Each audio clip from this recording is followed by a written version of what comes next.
કીધું 25 કરોડ રૂપિયા આંદોલન સમેટવાનું હકાભાઈના આક્ષેપ પ્રમાણે નિલેશભાઈએ ભાવ કાઢ્યો હતો, ટેકાનો ભાવ. બોલો, 25 કરોડ.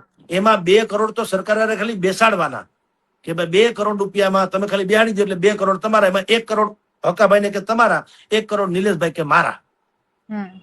હવે તમે વિચાર કરો, ઈ ઓડિયો હકાભાઈએ પાછો અમદાવાદમાં તો પ્રેસ કોન્ફરન્સ કરીને પણ આ વાત કરી, ટીવી ચેનલમાં કીધું, ઓડિયો અત્યારે વાયરલ છે.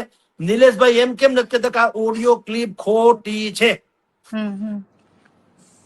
ઈ તો કેતા નથી, ખાલી એમને કે છે ઓલા રાજકારણીઓ જેમ કે ઈ તો મારી છબી બદનામ કરવાના આમને તેમને આક્ષેપ કરે. પણ ઓડિયો તમારો ખુદનો છે ને તમે કરોડ કરોડની વાત તો એમાં કરો છો, તો તમે ઉપવાસ શેના માટે કર્યા? 25 કરોડ માટે કે ખેડૂતોના હિત માટે?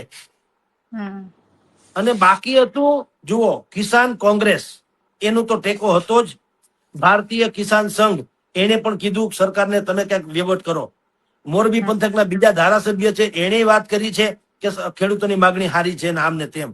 કોકરોચ જનતા પાર્ટી, જેનું તમે વિચાર કરો, આ જે સિમ્બોલ છે ને ઉપવાસી છાવની, હિન્દીમાં લખેલું, અને નીચે બધા જે કેરી કેચર્સ બનાવ્યા છે કે પાછળનો ભાગ બતાવ્યો છે, આમ આંદોલનકારી હોય ને બધા લોકોના હાથમાં પ્લે કાર્ડ લઈને ઉભા હોય, ઈ કેરીકેચર કોકરોચ જનતા પાર્ટીનો સિમ્બોલ જેવું છે. તમે ગૂગલમાં સર્ચ કરો કોકરોચ જનતા પાર્ટી એનો સિમ્બોલ એમ કરો ને તો તમને આફોડા ઈ નીચે કેરીકેચર દેખાય. ઈ જ કેરીકેચર તમે અહીંયા છાવણીના પોસ્ટરમાં દેખાય છે. એનો અર્થ એમ છે કે આ પણ એમાં સામેલ છે, કોકરોચ જનતા પાર્ટી. અને હમણાં એના જ એક નેતા ઈ છાવણીની મુલાકાત પર લઈ ગયા અને એને જ્યાં આવીને ભાષણ તૂષણે કર્યું. આ લોકો એને કાઢી મૂકાઈ જુદી વાત છે પછી, પણ ત્યાં સુધીમાં તો બધું થાવું થઈ ગયું.